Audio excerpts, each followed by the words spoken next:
Welcome to a bit of Much Ado About Nothing revision from the reading room. In this video, we'll be looking at the plot.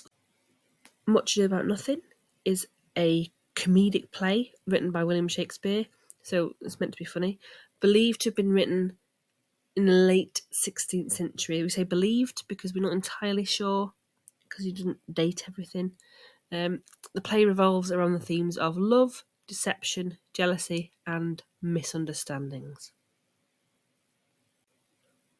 The main plot follows two couples. We've got Benedick and Beatrice and Claudio and Hero. Claudio and Hero are young lovers who plan to marry.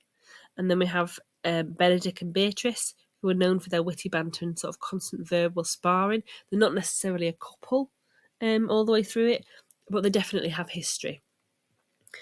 The play explores the complexities of romantic relationships, particularly the power of deception and misunderstanding to disrupt love. The central conflict arises when Don John, the brother of Don Pedro, who is the Prince of Aragon, where this is set, decides to sabotage Claudio and Hero's relationship out of jealousy and spite. He concocts a plan to make it seem like Hero is unfaithful to Claudio, causing their engagement to be called off on their wedding day. Not cool. I will go into that a bit when we get to it, when we do the act-by-act breakdown.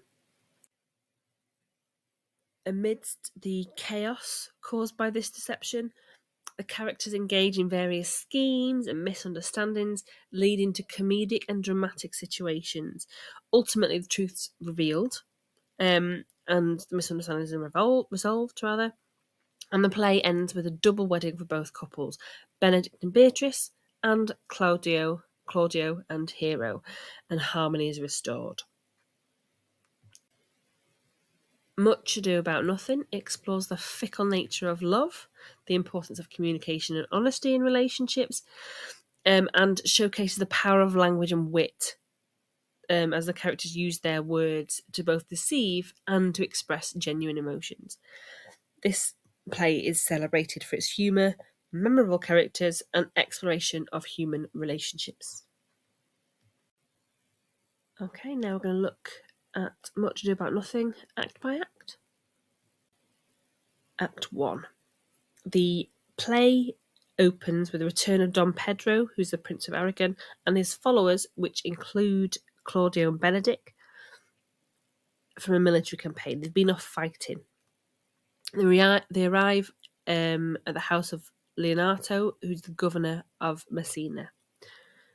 Claudio falls in love with Hero, who's Leonato's daughter, and he tells Benedick and Don Pedro that he wants to marry her.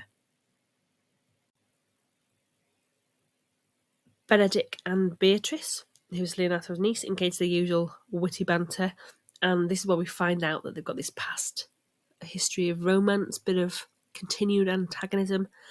Don Pedro, Claudio, and Leonato plot to bring Benedick and Beatrice together because they're like, those guys like each other. We should make it happen. They're very romantic men. And then we have Don John, who's Don Pedro's illegitimate brother, shows his discontent and decides to make some mischief himself. So in Act 2, we have Don John, who's the dodgy brother, hatches a plan to ruin Claudio and Hero's relationship. He gets the help of his henchmen Borachio and Conrade. In some texts he's called Conrad, but we'll call him Conrade.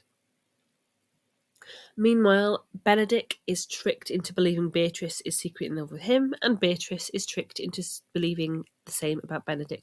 I'm not sure about the word trick here. I think they just sort of let each other know a bit, and but anyway, it's up to you. You'll interpret that as you read through. Claudio is convinced by Don Pedro's deception that Hero has been unfaithful, and he publicly shames her at their wedding ceremony, accusing her of infidelity and refusing to marry her. Throw the whole man out. I'm sorry, just throw the whole man out. It's one thing not to believe your partner.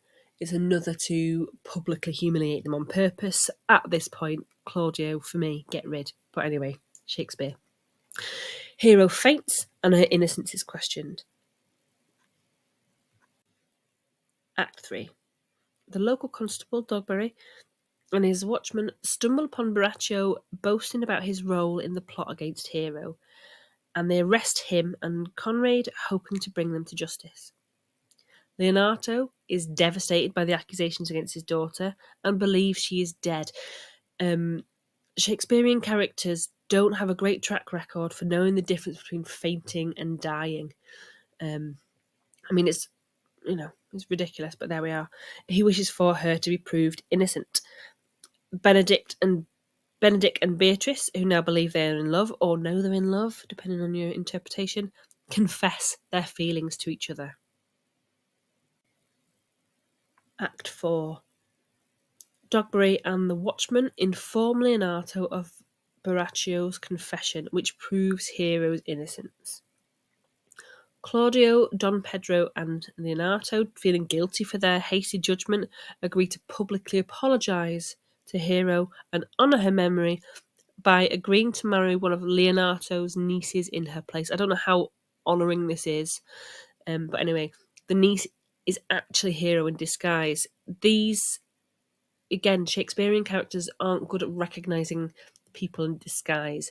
So Leonato doesn't recognise his own daughter or know how many nieces he has, I guess. I don't know. At Hero's funeral, her identity is revealed, and Claudio is overjoyed to see she is alive. And for some reason, she agrees to marry him. I mean, no. Throw the whole man out. Anyway. Benedick challenges Claudio to a duel over the treatment of Hero. This I can sort of see. Act 5. Before the duel takes place, it is revealed that Don John has been caught, has been apprehended while trying to escape. Dogberry and the watchman explain their findings, and Don John is taken into custody. Benedick and Beatrice, along with Claudio and Hero, declare their love for each other, and the play ends with this joyful double wedding for Benedick and Beatrice and Claudio and Hero. And that's the end. If you want some more Shakespeare revision, check out the playlists that I have linked below.